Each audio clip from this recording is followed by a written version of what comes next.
안녕하세요. 황녀의 싸다고 토크 시간입니다. 오늘의 황녀 사연은요. 과거에 의처증에 더러운 술버릇까지 있었던 남편을 두고 있는 어느 한 아내분의 사연입니다. 사연 읽기 전에 구독과 좋아요, 많은 공유 부탁드릴게요. 결혼 23년 차인 아들 하나, 딸 하나 둔 여자입니다.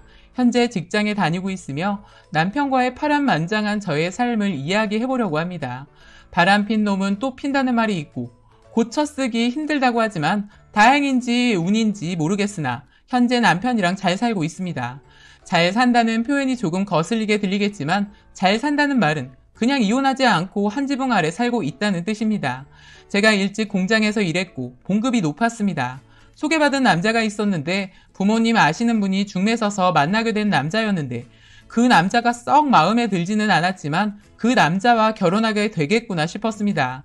그러던 중 친구 사촌 오빠와 그 친구들이랑 한잔 하자는 말에 따라 나갔고 그곳에서 현재의 남편을 만나게 되었습니다.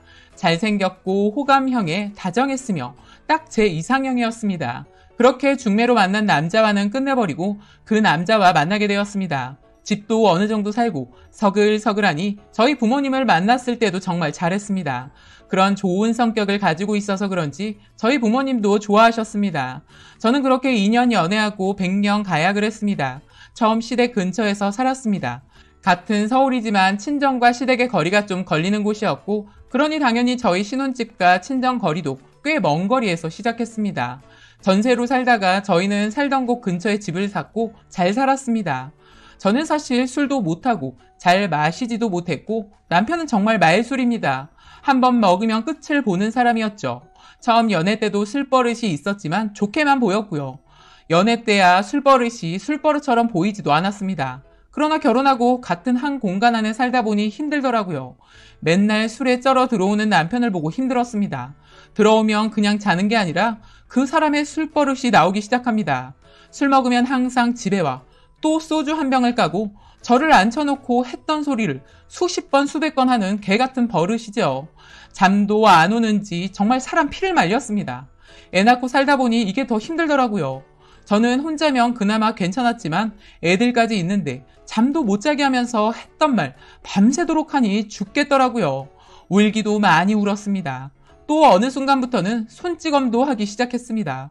매일 술 먹으면 때리는 것은 아니지만 가끔 제가 대들거나 그만하고 자라고 소리치면 뭔가 훅 하고 날라오고 제 코에는 피가 주르륵 흘리는 일들이 빈번히 일어났습니다. 애들은 울고불고 저도 울고요. 그러다 새벽에 코피를 흘리며 안 되겠다 싶어 시댁으로 달려갔습니다.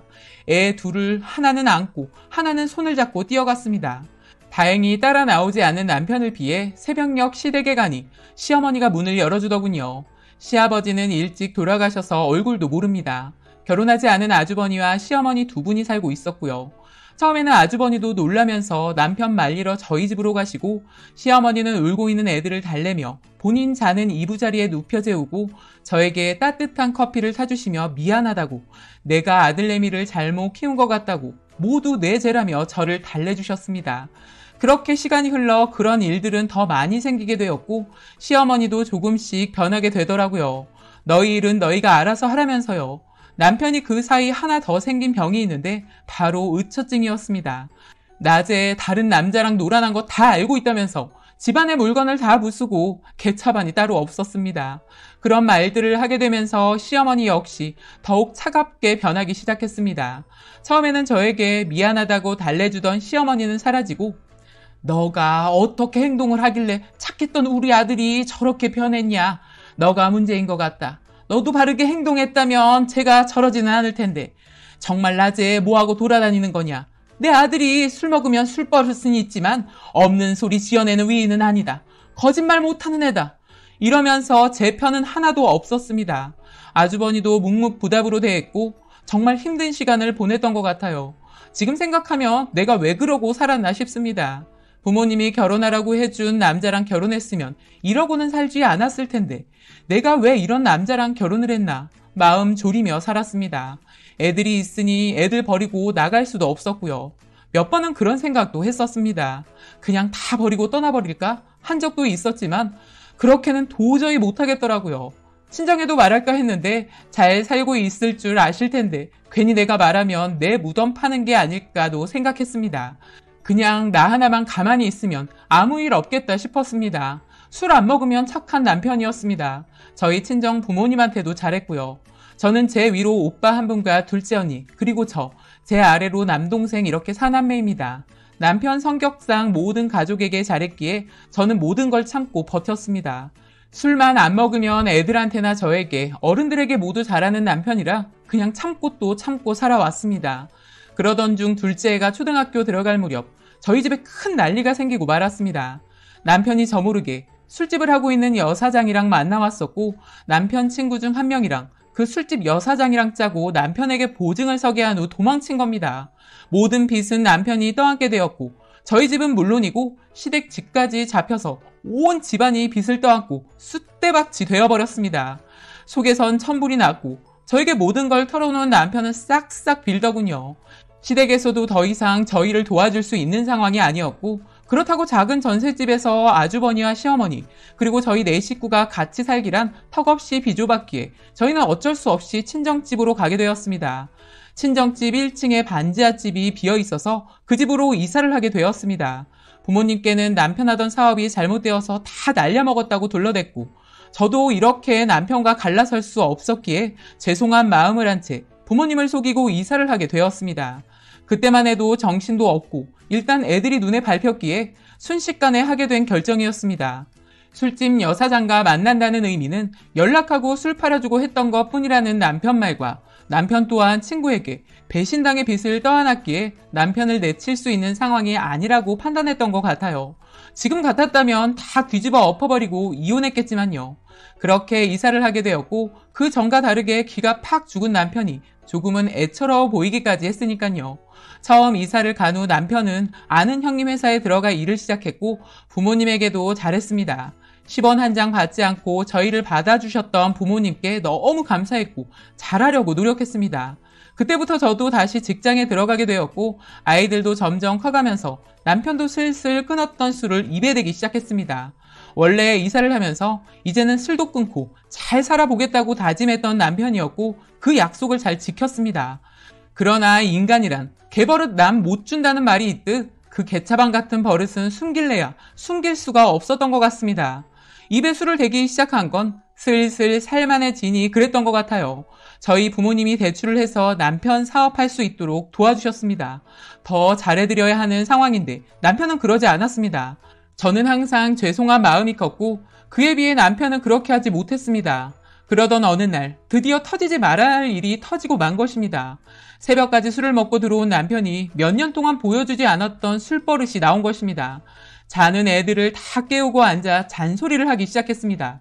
그러더니 저에게 일하는 사람들 중에 또 눈 맞아서 본인 몰래 만나고 다니는 거 아니냐면서 애들한테 한다는 말이 너네 엄마가 끼가 많은 여자라면서 본인이랑 결혼하기 전에 다른 남자 있었는데 그 남자 배신하고 지랑 결혼한 거라면서 애들한테 별 개소리를 나불댔고 저도 더 이상은 안 될 것 같아 같이 싸웠습니다. 남편이 제 머리채를 잡길래 저도 덩달아 남편은 머리채를 잡고 같이 흔들어댔습니다. 저는 애들한테 빨리 할머니의 집으로 가라고 했고 애들이 3층인 저희 부모님 집으로 뛰어 올라가 부모님을 모셔왔습니다. 그 상황을 본 저희 아버지는 뜯어 말렸고 이런 개차반이 아버지에게 딸년이 바람이 났다면서 개소리를 나불댔고 저는 의처증이 또 나왔냐고 버럭버럭 소리를 질렀습니다. 그렇게 난리 아닌 난리가 났는데 그 사이 친정 엄마가 저희 친정 오빠에게 전화를 했고 그 새벽에 친정 오빠와 남동생까지 모두 집에 오게 되었습니다. 저희 아버지는 정신 차리라면서 남편 싸대기 여러 번 갈기고 남편은 술이 떡이 돼서 쓰러졌습니다. 그렇게 그대로 잠이 들어버렸고 부모님이 저와 애들 데리고 부모님 사는 층으로 올라왔습니다. 그 사이 오빠도 왔는데 저도 이렇게 된 마당에 숨길 필요도 없을 것 같아 다 말씀드렸습니다. 오빠가 그 얘기 듣더니 이 새끼 가만 안 둔다고 하면서 아래층으로 내려갔고 자고 있는 남편 놈 멱살 잡아 연신 갈겼죠. 처음 왔는데도 못 일어나고 쓰러지더군요. 술이 아주 떡이 돼서 말이죠. 그렇게 아침이 밝아왔고 친정 오빠와 아버지가 저와 함께 남편 자고 있는 저희 집으로 내려갔습니다. 그쯤 되면 술도 깼을 것 같아 내려가 보니 술 냄새가 진동하는 남편 놈을 깨웠습니다. 남편은 일어나 연신 기억이 안 난다면서 손이 발이 되도록 빌고 또 빌었습니다. 나이 차이가 꽤 나는 친정 오빠라 언제나 항상 더 긴장하고 조심스러웠던 남편이 눈물을 뚝뚝 흘리며 다시는 그러지 않겠다고 약속을 하더라고요. 그런데 사실 그 일이 있기 전 남편이 또 술집 여자랑 따로 술 마시고 논다는 사실을 알았는데 그 말 역시 빼놓지 않고 다 말했는데 친정 오빠가 핸드폰 다 확인까지 하고 그 여자한테 몇백씩 쓰고 다닌 거 또 알게 되었고 아침부터 먼지나게 친정 오빠에게 얻어맞았습니다. 예전 친정 오빠 직업상 때리는 거 무서운 사람이었는데 그날 아주 제대로 걸린 거죠. 남편은 그날 거의 병원 실려가기 일보 직전까지 쳐맞았습니다. 술 깨니 찍소리도 못하는 머저리가 따로 없더라고요. 지금 생각해도 아주 고소합니다. 그렇게 남편은 그날부터 지금까지 찍소리도 못하고 살고 있으며 술은 입에도 안 대고 삽니다. 대신 제가 반대로 술 좀 하게 되었습니다. 이제는 시간이 흘러 딸도 대학에 갔고 아들 녀석은 군대에 가 있습니다.